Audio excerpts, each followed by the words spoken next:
estava arrebentada por dentro. É isso que a veterinária que trabalhou no caso do Orelha falou sobre ele.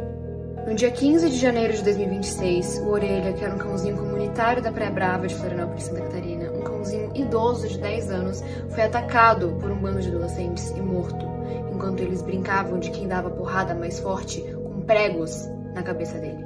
Depois de ser agredido na praia a pauladas por 4 adolescentes de classe alta em Florianópolis. E o nome de cada um deles. Eu não posso colocar a foto deles aqui porque eles são menores de idade, mas eu posso colocar um nome sim e deixar claro que eu nunca mais vou esquecer do rosto de cada um e eu nunca mais vou esquecer do nome de cada um.